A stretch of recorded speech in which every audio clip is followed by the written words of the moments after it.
All right.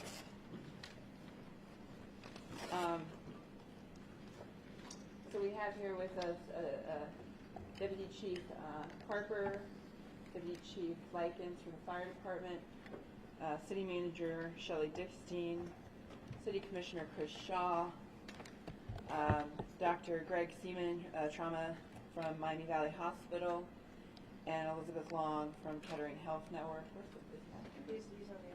Oh, I'm sorry, Pastor, I couldn't see you. Pastor Richard Burks from Police and Community Together are packed. So I'm going to repeat some of the things I said this morning just to give some information. At 107 this morning, this event occurred in our historic Oregon district. The suspect was wearing body armor and used an AK-like gun assault rifle, .223 caliber with high-capacity magazines, and he had additional magazines with him as well. We had 10 fatalities, including the shooter. That number is still the same from this morning. We have had, the hospitals have had 27 people treated and 15 discharged as of 10 o'clock this morning. In less than 1 minute, Dayton first responders neutralized the shooter. I'm just still completely amazed at the heroic nature of our police department, where they did a first aid, stopped a shooter with under a minute, and so we're grateful for their service. If you are a family or friend of a victim and have questions, you can call 937-333-8430 or come to the convention center. And if you have any information on the incident, as this incident is ongoing, please call 937-225-6217. We are grateful for all of the supporters and folks helping us from the American Red Cross, GDAHA, the FBI, ATF, etc. The Community Blood Bank is supporting the hospitals, and we are working with them to set up a blood donation opportunities. We will have more information about that in the coming hours. At 8 p.m. tonight, the community will hold a vigil for the families and those that have lost their life. We'll have a location for you again in the coming hours. The Oregon District will be open coming this afternoon in the early afternoon. Okay. I'm going to let some folks speak and then we'll do questions. First, I'd like to have Dr. Seaman come forward and make a few more remarks. Thank you, Mayor Whaley. Again, I'm Dr. Greg Seaman. I'm a trauma surgeon at Miami Valley Hospital, which is the Level 1 trauma center for the greater Dayton region.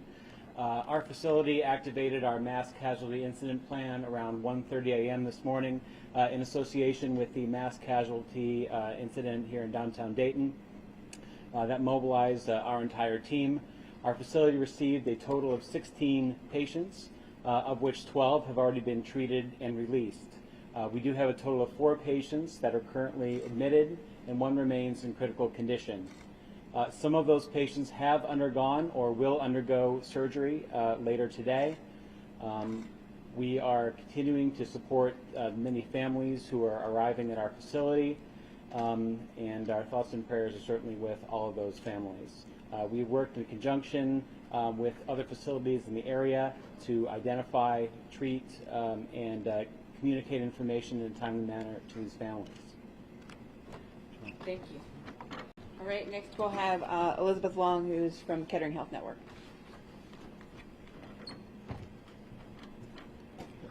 Good morning. Kettering Health Network is a health system with 9 hospitals. We received patients at 3 of our 9 hospitals. Grandview Medical Center, which is in Dayton, received the most. We had 9 people treated. 7 were brought in by squad and 2 walked in. Of those 9 patients, 3 are in serious condition, 3 are in fair condition, and 3 were treated and then discharged. 2 were taken to surgery immediately. 1 person is still being considered for surgery. The injuries ranged from gunshot wounds to the lower extremities to abdominal wounds, One person came in for a laceration to a foot that happened during the chaos right after that incident. At Kettering Medical Center, our flagship hospital, one person was brought in and is in serious condition. And at Soin Medical Center, 2 people were brought in and were treated and then released. We want to commend our hospital staff, all the way from our ER physicians and nurses and technicians to the people who came in right away when we called the code yellow, alerting people that we needed backup. We just want to commend them for the great job they did. Also commending City of Dayton Police and first responders. So we know they're on the first line, and they're the first line of treatment for people coming in. So we just wanted to commend them for a job well done. Thank you very much. Next, we have an organization that we work with when we have incidents called Police and Community Together, or Clergy, I'm sorry, thank you. Police and Clergy Together. Pastor, I'm having a hard time. Your prayers, please. And so we'd like to have Pastor Burks come forward and say a few words about the clergy's perspective. Thank you, Mayor. First, we just want to say, as already been stated, our prayers and thoughts are with all the victims and their families. Second, we do want to just really acknowledge the police department, Dayton Police Department, their quick response. We're very thankful for that, and first responders. On behalf of PAC, we just want to let the community know that we've been here from the start. We've been counseling family members. We have a variety of resources. We are here and we will remain here. So we just want to let you know that this is a community effort, and we're doing everything we can to help out in a situation like this. Thank you, Pastor. Okay, guys, questions? Yes.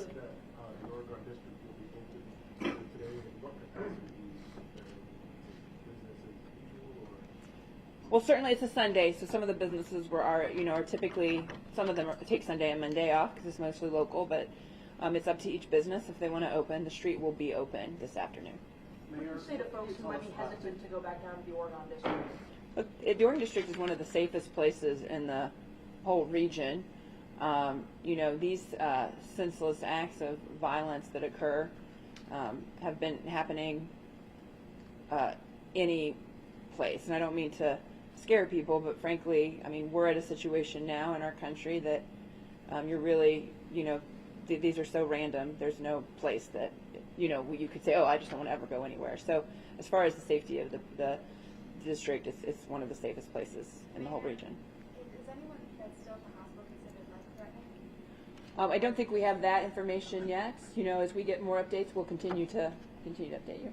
Mayor, now that this Can you is... tell us about the initial confrontation? Were there some security members from some businesses in the Oregon District who actually either recognized the shooter or noticed something out of place and went out and confronted the shooter before he could get in those businesses? We don't have any of that information to report on yet at this time. As we continue to get information about the shooting, we will certainly tell you, but we don't have any of that information yet. Have Mayor? you personally been able to talk to the victims' families today? I have not. We've had folks that have been reaching out to victims as they've come in, and I plan on meeting with those that are able. I mean, they're going through a very difficult time in the coming hours. Have all the victims' families been notified now? Do we know that? We don't know that for certain. We're in the process of that. Now that this has sunk in a bit, what are your thoughts, personally? Look, I mean, Dayton has gone through a really tough year. 3 months ago, early in the morning, the day after Memorial Day, I think we had not quite this many cameras, but a discussion about 14 tornadoes that ravaged our city. And now to, be awakened in the middle of the night to a mass shooting and the 250th shooting in our country this year happening in Dayton. What really goes through my mind is one seems completely preventable, and I just question when is enough enough.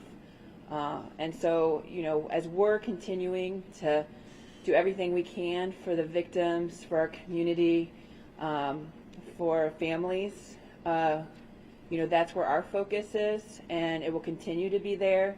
And I continue to be amazed about the grit and resiliency of this community, the challenge that it has taken on just in the past few months, and the love and support that comes from people is something that keeps me going as mayor and makes me so proud to do this work. You must never think that it's going to happen here, Can you tell though. us how many shots were fired in the Oregon district? And can you tell us what end did the shooter come in? Was it from Patterson or from Wayne? Just stand next to me. I can, at some point, we'll be able to tell you exactly how many shots were fired by officers and exactly how many shots were fired by the suspect, but I can't give you that information just yet. There were multiple rounds. About the direction that he walked in, drove in? Yeah, we'll get to more details at a later conference, but for this conference, I can't release that just yet. We're still early in the investigation. Where is he from? What about the shooter himself? Where he's from? Have you identified he's from Dayton or Miami Valley? We have identified the suspect, and we will get that information to you soon. We're in our investigative process, and that takes precedence. We understand that the public wants to know who this person is, and that will be released. And obviously, we're working very hard to give the public an answer as to what the motivation might have been for this event. There's quite a bit of chatter about an accomplice. Did you guys hear anything about that, or did you investigate a second shooter? We're investigating all information, all leads, and we'll go where the evidence takes us. At this point, we're aware of one shooter. What gun was used? You call it an AK style weapon? Is it automatic, semi, bump stock? Was there more than one gun? We'll get more of that information to you. I can tell you, like the mayor said earlier, this is a 223 rifle with a high capacity magazine and extra magazines on this person. There are other events happening tonight in this area. Is it considered safe to come to those homes? Yes, of course. We have just like we have police support quickly in the district. We'll continue to have folks around. And look, we're pleased. We know the community wants to come together. So for this 8 p.m. vigil, we know we'll have that site coming. There was I was in the Oregon district at Peppers Friday. There was probably. What were you doing there? There were probably 8 officers in and around Ned Peppers. How many officers were there the same amount of officers last night as there was Friday? You should just stay by me. I will. There were several officers who were working in the Oregon district in the immediate vicinity, which is, we're all very fortunate that they were there and they were able to shorten this timeline of violence to less than a minute. And we regularly have officers specifically assigned to the Oregon district. It's a high concentration of people, and we want to make sure that everybody stays safe. So that's our goal. So that's why we typically have officers patrolling there, especially around the bar times. Chief, we know that you're limited as to what you can tell us, but you keep referring to a he, at least. Can you tell us, man, woman, young, old, race, anything? We'll get more information to you. Could you explain why you're not disclosing his identity or the gunman's identity, I should say? Yeah, I can tell you the investigation, right now takes precedence over people knowing. Knowing immediately. The public will be told who this person is, and it's important for us to try to establish, to try to identify all the evidence and possible motivation in this crime, because I think the victims, the families of the victims need to know that. So that's the priority. Have you seen in the last hour and a half any traces of possible hate crime? You notice that a lot of the families seem to be families of color. I have no information on that. Has his family been notified? I can't tell you that. The coroner's office provides the notification to Mexican. Will there be extra security tonight in the Oregon district? There's always security in the Oregon district. Can we have the man from Miami Valley back up there? I'm sorry? How many people come to the Family Assistance Center here, and what kind of assistance are they getting? I don't have a count on the number of people that have come. We've had a pretty steady group of folks coming in and out, and of course, as families are notified, we immediately make sure that they have the support that we can offer with coping and other issues, but also have to have a victim advocate for each family is put in place as well. Oh yes, I'm sorry, and thank you. And police and clergy together and PACT have been at every single one of these as well. What is it you want the world to know, because we're on the forefront right now along with Paso, Texas, about the Well, I think the most important thing for people to know is what a resilient and gritty city we are, and I use those terms affectionately.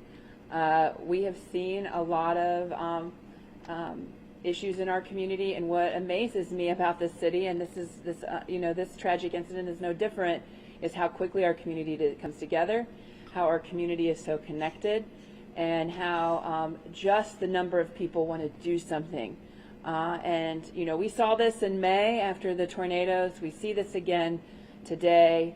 And then I think the other thing, I think I'm at over 50 mayors across the country who have reached out, because sadly this isn't something that only the city of Dayton has experienced. And what's really shocking to me is just the number of people that have personal experience of this going on in their communities, and it's sad to me that now Dayton is one of those communities as well. Mayor Whaley, have you talked to the president, or have you seen the tweet that he released concerning this? I did see the tweet, and the press, I think the White House office has called us. Correct? Yes, the White House office has called my cell phone. I was on another call at the time, but we have talked to the White House, but not the president specifically. I've talked to Senator Brown and Governor DeWine as well. Oh, I'm sorry, and I'm sorry. Thank you. And Representative Turner has called me as well. Are you worried this is like a copycat from Saturday? I can't speculate on that, frankly. We'll have more information in the coming hours, and we'll, I don't want to speculate on any of that. Is the shooter from Dayton, from the Dayton area? I can't really communicate on that until we have a name for you guys. Can we have the doctor back up real quick? I do have one question about the shooting scene, if I could do that. Yes, you're like becoming a regular reporter for Dayton. Yeah. Good to see you. Were the fatalities all on the streets, on the sidewalk? Were there any fatalities in a club? Can you clarify that? Yeah, I can tell you all the fatalities were outside. Okay. And injuries? I can't speak to that just yet. On the scene, it appeared that the evidence markers were kind of flowing down the street, 30 yards from each other. I mean, can you clarify if you guys think he was going from bar to bar, or if there was a targeted place at all? We can't really comment on any of that right now. Yeah, we will be able to let you know. Just that won't be right now. The shooting's been said to be outside of death pepper. Is that accurate? That it was outside of death pepper? It's in the Oregon District outside. Do we have a timeline for the next press conference, or will we learn more about the investigation from police? Sure. So our next press conference will be at 1 p.m. And we can't tell you what we're going to say. We try to learn as much as we can. We try to tell you at that time. So at 1 p.m. today. Just a real quick on law enforcement and Dayton Police Departments. What are they handling? Is this an all-call situation for the department? Is it you guys have done a lot of the initial work, and now the federal investigators handle it? What's kind of how are the tasks being handled out? And forgive me, I didn't catch the first part of that question. I will say this: the Dayton Police Department is conducting the investigation. We've had a lot of assistance from outside resources. FBI has been here from very soon after the incident occurred, and they've assisted with the investigation. So there are a lot of resources that other agencies and organizations have provided, and that will all be included in this investigation. I can also add that after the 1 o'clock, we are confident we'll have a news briefing at 3 o'clock where we can provide a little bit more information as far as the investigation goes. It may not be all the answers just yet, but we'll try to get as many to you as we can. And I did want to thank all of the other agencies who responded. This is a mutual aid event when something like this happens. So we had police officers from all surrounding jurisdictions, as well as the fire response, Dayton Fire Department response, and there was a mutual aid request there. So there were medics from a lot of other jurisdictions too. So we appreciate everyone's assistance in this response. Were all of the injured treated for gunshot wounds, or were there other injuries? We can't really talk about that right now, so gave you the numbers about how many were injured and how many have been discharged. If we could have the man up from Miami Valley real quick. Yes. That's great, thank you. So can you talk about what you were treating at Miami Valley? The person from Kettering was able to talk about what types of injuries they were treating. We treated a combination of gunshot wounds as well as injuries from people who were fleeing the scene. That's all the information I can give you at this time. Can you tell us anything about the gunshot wounds? Multiple gunshot wounds per person, upper body, anything? Some victims have sustained multiple gunshot wounds. That's all the information I can give at this time. Again, for anybody, you know, it's like most of the victims were relatives were black, whereas most of the victims were black. Can you say that? I can't speak to that. I'm sorry. Anybody, police, native,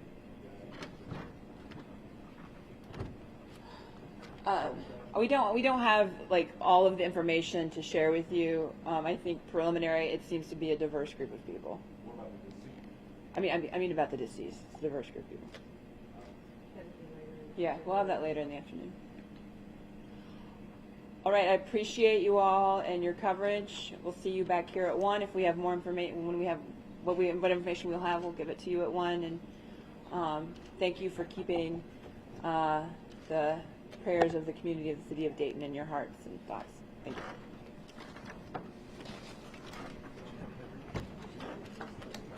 Okay, so that concludes the